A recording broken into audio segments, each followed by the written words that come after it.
Friends നമസ്കാരം. എല്ലാവർക്കും ഹൃദയം നിറഞ്ഞ ഓണാശംസകൾ. അപ്പോൾ നമുക്ക് ഇന്നൊരു പായസം ഉണ്ടാക്കാം, ഓണപ്പായസം. വളരെ പെട്ടെന്ന് നമുക്ക് ഉണ്ടാക്കാം ഈ പായസം. അതിനായിട്ട് ഞാൻ എടുത്തിരിക്കുന്നത് ഈ റൈസഡയാണ്. ഇത് പാക്കറ്റ് നമ്മൾ വാങ്ങിക്കുന്നത്. ഇത് 200 ഗ്രാം ഉണ്ട്. ഞാൻ പക്ഷേ ഇതിനൊരു 100 ഗ്രാമേ ഞാൻ എടുക്കുന്നുള്ളൂ. കാരണം നമ്മൾക്കൊരു 2-3 പേർക്ക് വേണ്ടി മതി. അതുകൊണ്ട് ഞാൻ വളരെ കുറച്ച് പായസം, ഇന്ന് തിരുവോണം അല്ലല്ലോ, അപ്പം കുറച്ച് പായസം ഉണ്ടാക്കാമെന്ന് വിചാരിച്ച്. അപ്പം നിങ്ങൾക്ക് വേണ്ടി ഉണ്ടാക്കുന്ന പായസമാണ് കേട്ടോ. അപ്പോൾ ഇതിൻ്റെ ഈ 100 ഗ്രാം അടയെടുത്ത് നമ്മളൊന്ന് നന്നായിട്ട് വാഷ് ചെയ്ത ശേഷം അത് നല്ല നിറച്ച് വെള്ളം ഒഴിച്ച ശേഷം, എന്ന് വെച്ചാൽ അടയേക്കായും കുറച്ച് കൂടുതൽ, ഒരു 2 കപ്പോ ഒഴിച്ച് ചെറിയ ചൂട് വെള്ളം വേണം ഒഴിക്കുക. ഒഴിച്ച് ഞാൻ എന്താ അടുപ്പിൽ വെച്ചിരിക്കുകയാണ്. ഞാൻ പെട്ടെന്നങ്ങ് പറഞ്ഞു തീർക്കുന്നത് നിങ്ങളെ ബോറടിപ്പിക്കാതിരിക്കാൻ വേണ്ടിയാണ്. ഇത്രയേ ഉള്ളൂ. വെള്ളം ഒഴിച്ച് നമ്മൾ അടുപ്പിൽ വെച്ചിട്ട് നമ്മൾ കുക്ക് ചെയ്തെടുക്കും അതിനെ. അപ്പോൾ ഒരു നന്നായിട്ടൊന്ന് സോഫ്റ്റ് ആവണം. അതിനുവേണ്ടി ഒരു 10-15 മിനിറ്റ് നമ്മളതിനെ കുക്ക് ചെയ്യണം. അതിനുശേഷം നമ്മളതിനെ ഊറ്റിയെടുക്കണം. ഊറ്റിയെടുത്തിട്ട് നമ്മൾ പച്ചവെള്ളത്തിൽ ഒരു 2-3 തവണ കഴുകണം. അതെന്തിനെന്ന് പറഞ്ഞാൽ അത് ഒട്ടാതിരിക്കാൻ. നേരത്തെ എപ്പോഴും ഞാൻ ഉണ്ടാക്കുന്ന, ഒന്നുകിൽ ഞാൻ ഉണ്ടാക്കുന്ന അട, അല്ലെങ്കിൽ ഈ വാങ്ങിക്കുന്ന ഇൻസ്റ്റൻ്റ് അടയാണെങ്കിൽ അതൊന്ന് നെയ്യിൽ ആദ്യമേ തന്നെ ഇങ്ങനെയൊന്ന് വഴറ്റി ഉണ്ടാക്കും. അങ്ങനെയാണ് ഉണ്ടാക്കുന്നത്. അല്ലാതെ ഇങ്ങനെ പച്ചവെള്ളത്തിൽ ആദ്യം വേവിച്ചെടുക്കാറില്ല. ഇതിപ്പോൾ ആദ്യമായിട്ടാണ് പച്ചവെള്ളത്തിൽ വേവിച്ച് എളുപ്പം ഉണ്ടാക്കുന്നത്. പച്ചവെള്ളത്തിൽ നന്നായിട്ടങ്ങ് കുക്ക് ചെയ്ത് എടുത്ത ശേഷം 10-15 മിനിറ്റ് കുക്ക് ചെയ്ത ശേഷം പായസം ഉണ്ടാക്കും. അപ്പോൾ അതിനിടയ്ക്ക് നമ്മൾക്ക് ഈ ശർക്കര ഉരുക്കിയെടുക്കണം. 100 ഗ്രാമിന് ഒരു 200 ഗ്രാം ശർക്കര മതി. പക്ഷെ ഞാൻ ഇതൊരു 220 ഗ്രാം ശർക്കര എടുത്തിട്ടുണ്ട്. എന്ന് വെച്ചാൽ ഇതിത്തിരി നല്ല മധുരം കാണും. 200 ഗ്രാം ആണെങ്കിൽ നോർമലായിട്ടുള്ള മധുരം. ഞാനൊരു 220 ഗ്രാം കൂടി അധികം എടുത്തു. കാരണം കുറച്ചുകൂടി ഒരു മധുരം കാണും, നല്ല മധുരം. നിങ്ങൾക്ക് വേണമെങ്കിൽ ഒരു ഇത്തിരി, നിങ്ങൾക്ക് കുറച്ചുകൂടി നോർമലിനേക്കായി കുറച്ചുകൂടി മതിയെങ്കിൽ ഒരു 215 എടുക്കാം. പിന്നെ നമ്മൾ അവസാനം ഒരു 2-3 സ്പൂൺ പഞ്ചസാര കൂടി ചേർക്കും. ഞാനങ്ങനെ എപ്പോഴും പായസത്തിൽ ചേർക്കാറുണ്ട്. അപ്പം ഇതൊരു 15 മിനിറ്റായി. ഇനി ഇതിനെ ഊറ്റിയെടുക്കാം. ഊറ്റിയെടുത്തിട്ട് ഞാനൊരു 2-3 തവണ നല്ല പച്ചവെള്ളത്തിൽ കഴുകിയെടുക്കും. എന്നിട്ട് അരിപ്പയിൽ ഇങ്ങനെ ഊറ്റിയെടുത്ത് അവിടെ വെച്ചിട്ട് പിന്നെ നമുക്ക് ബട്ടർ ഒഴിച്ച് അതിനെ വഴറ്റിയെടുക്കാം. അപ്പോൾ ഞാൻ ഇങ്ങനെ ഊറ്റിയ ശേഷം നല്ലവണ്ണം വെള്ളത്തിൽ കഴുകി വെച്ചിരിക്കുന്നതാണ്. അപ്പോൾ ഇനി തമ്മിൽ ഒട്ടത്തില്ല.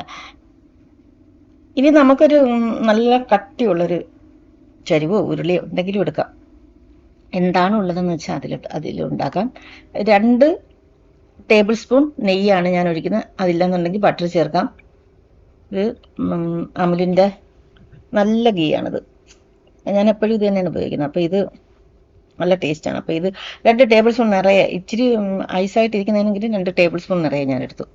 അതിൽ നമ്മൾ ഇനി ഈ അട നന്നായിട്ടൊന്ന് വഴറ്റി 1-2 മിനിറ്റ് ഒന്ന് വഴറ്റി എടുത്ത ശേഷം നമ്മൾ ഉരുക്കി വെച്ചിരിക്കുന്ന ശർക്കരപ്പാനി അത് അരിച്ചാണ് ഞാൻ വെച്ചിരിക്കുന്നത്. അപ്പോൾ അത് ഇതിനകത്തോട്ട് ചേർത്ത് കൊടുക്കുക. അപ്പോൾ ആദ്യം ഇതിനെ നന്നായിട്ടൊന്ന് വഴറ്റിയെടുക്കാം. വേണമെങ്കിൽ നമുക്ക് 1 ടേബിൾ സ്പൂൺ നെയ്യ് കൂടി ഇതിൽ ചേർത്താൽ നമുക്ക് കാഷ്യൂനട്ടും കിസ്മിസും തേങ്ങാക്കൊത്തുണ്ടെങ്കിൽ അതും ചേർക്കാം. എൻ്റെ കയ്യിൽ ഇപ്പോൾ തേങ്ങാക്കൊത്തില്ല. തേങ്ങ വാങ്ങിച്ച് പൊട്ടിച്ച് പിന്നെ അരിഞ്ഞൊക്കെ എടുക്കണം. അതെനിക്ക് ബുദ്ധിമുട്ടാണ് ഭയങ്കര. അല്ലെങ്കിൽ ആരെങ്കിലും നമ്മളെ ഹെൽപ്പ് ചെയ്യാനായിട്ട് വേണം. അപ്പം നമ്മൾ ഈ കാഷ്യൂനട്ടും കിസ്മിസും ഈ ഗീയിൽ വറുത്ത് ആദ്യമേ കോരി വെച്ചാൽ കുറച്ചുകൂടി എളുപ്പമാണ്. എന്നിട്ട് ഇതിട്ട് വഴറ്റാം. ഞാനിപ്പോൾ ആദ്യമേ വറുത്ത് എടുത്തില്ല കേട്ടോ. അപ്പം ഞാൻ ശർക്കര ഉരുക്കി അരിച്ചെടുത്തത് അതാണ് ഇപ്പോൾ ഇതിനകത്ത് ചേർത്ത് കൊടുത്തത്. പിന്നെ നമ്മുടെ ശർക്കര നല്ലവണ്ണം ഇടികല്ലിൽ വെച്ച് ഇടിച്ച് ചതച്ചതാണെങ്കിൽ 1/2 കപ്പ് വെള്ളം ചേർത്താൽ മതി. ഞാനൊരു നമ്മളെ ഈ ചെറിയ ഇടികല്ലുകൊണ്ട് ഒന്ന് ചെറുതായിട്ട് ചതച്ചതേ ഉള്ളൂ. അതുകൊണ്ട് 1/4 കപ്പ് വെള്ളം ചേർത്ത്, നമ്മൾ ശർക്കര കൂടുതലാണെങ്കിൽ അത് ഇങ്ങനെ വറ്റി വരാൻ താമസം എടുക്കും. നിങ്ങൾ നല്ലോണം ചതച്ച 1/2 കപ്പ് വെള്ളം ചേർത്തിട്ട് നിങ്ങൾക്ക് ഉരുക്കിയെടുക്കാം. ഇത് നല്ല കട്ടിയായെങ്കിൽ മാത്രമേ നമുക്ക് തേങ്ങാപ്പാൽ ചേർക്കാൻ പറ്റൂ. വഴറ്റി നല്ല തിക്കാവണം. അപ്പം ഈ സമയത്തിന് നമുക്ക് വേറൊരു കാര്യം ചെയ്യാം. നമുക്കിതിൽ ചവ്വരി ചേർക്കണം. പായസത്തിൽ എപ്പോഴും അടപ്രഥമന് ചവ്വരി ചേർക്കണം. സാബൂനരി എന്നൊക്കെ ചിലയിടങ്ങളിൽ പറയും. നമ്മൾ ചവ്വരി എന്നാണ് പറയുന്നത്. ഈ ചവ്വരി കൊണ്ട് ഇതൊരു 2.5 ടേബിൾ സ്പൂൺ ഒരു 10 മിനിറ്റ് കുതിർത്ത ശേഷം നന്നായിട്ടൊന്ന് വാഷ് ചെയ്തിട്ട് വെള്ളം ഒഴിച്ച് നമ്മൾ അതിനെ ഒരു 10 മിനിറ്റ് കുക്ക് ചെയ്തെടുക്കണം. അപ്പോൾ അത് ഞാൻ വാഷ് ചെയ്ത് കുക്ക് ചെയ്യാനായിട്ട് വെച്ച്. അപ്പോൾ പായസം ഈ ശർക്കര കട്ടിയായാലുടൻ ഞാനിനിയിപ്പം നല്ല കട്ടിയായി. ഇനി ഞാൻ തേങ്ങാപ്പാൽ ചേർക്കുകയാണ്. അതായത് തേങ്ങ ആദ്യം നമ്മൾ കുറച്ച് ഒരല്പം വെള്ളം ഒഴിച്ച് നല്ല കട്ടിപ്പാലങ്ങ് മാറ്റി വയ്ക്കുമോ, ഒരു 1-1.25 കപ്പ്. പിന്നെ ഇത് രണ്ടാമത് പിഴിഞ്ഞെടുക്കുന്ന പാലാണ്. നല്ലോണം വെള്ളം ഒഴിച്ച് നല്ലോണം മിക്സിയിൽ അരച്ചെടുത്ത് പിഴിഞ്ഞെടുത്ത് 1.5 കപ്പ് പാലുണ്ടായിരുന്നത്. ആ 1.5 കപ്പ് ലൈറ്റ് കോക്കനട്ട് മിൽക്ക്, അതാണിത്. നിങ്ങൾക്കിത് ഒരു പ്രയാസമില്ല ഉണ്ടാകാം. നിങ്ങൾക്ക് വേണമെങ്കിൽ നല്ല ഓർഗാനിക് കോക്കനട്ട് മിൽക്ക് വാങ്ങിക്കാൻ കിട്ടും, അത് വാങ്ങിച്ചാൽ മതി. അപ്പോൾ അത് നല്ല കട്ടിയാണ്. ലൈറ്റ് പാലിന് കുറച്ചുകൂടി വെള്ളം ചേർക്കാം, മറ്റത് അങ്ങനെ തന്നെ ഒഴിക്കാം, കട്ടിപ്പാൽ. പിന്നെ നമ്മൾ അവസാനം അല്പം പശു പാലും ചേർക്കും. അപ്പോൾ ഞാൻ മറ്റേ ചൗവരി വേകാനായിട്ട് വെച്ചിരുന്നു, അത് വെന്തു.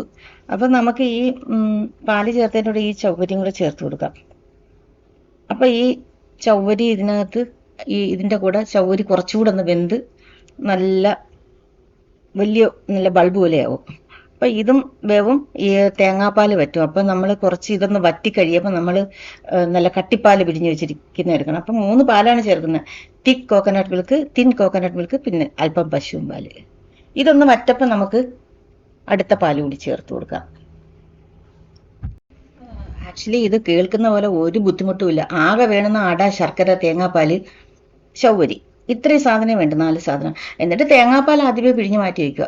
ആ സമയം കൊണ്ട് നമുക്ക് ശർക്കര ഉരുക്കാം, അട വേവിച്ച് വയ്ക്കാം. പിന്നെ അട ഒന്ന് വഴറ്റി ശർക്കര ചേർത്ത് അതൊന്ന് തിക്കാവുമ്പോഴത്തേക്ക് തിന്നായിട്ടുള്ള പാൽ ചേർത്ത് പിന്നെ നമ്മൾ ചവ്വരി വേവിച്ച് വെച്ചിരിക്കുന്നത് അതിൻ്റെ കൂട്ടി ചേർത്ത് കൊടുക്കും.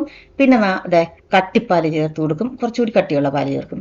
ഇതൊന്ന് കുറുകുമ്പോഴത്തേക്ക് നമ്മൾ നല്ല പശുവും പാല് ഒരു 3/4 കപ്പ് ഒഴിക്കാം, നല്ല കട്ടിയുള്ള പശുവും പാല്.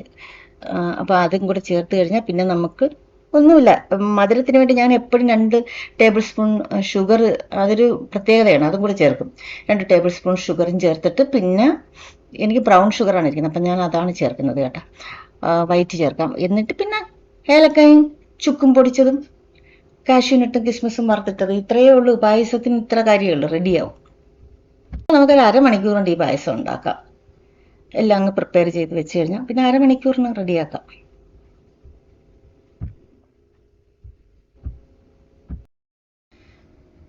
അപ്പോൾ 2ാം പാലും വറ്റി തിളച്ച് നല്ല കുറുകി വന്ന് ഞാനിനിയിപ്പോൾ ഇതിനകത്ത് 2 ടേബിൾ സ്പൂൺ ഷുഗർ ചേർത്ത് കൊടുക്കാൻ പോകണം. ബ്രൗൺ ഷുഗറാണ്, അത് ചേർത്ത് ഏലക്കാപ്പൊടിയും 1 ടീസ്പൂൺ ഏലക്കാപ്പൊടിയും 1 ടീസ്പൂൺ ചുക്കുപൊടി നമുക്ക് മേടിക്കാൻ കിട്ടും കേട്ടോ. ഏലക്ക ഞാൻ പൊടിച്ച് തന്നെ എടുത്ത് 3-4 ഏലക്ക എടുത്ത് 4 ഏലക്ക എടുത്ത് പൊടിച്ചങ്ങെടുത്ത്.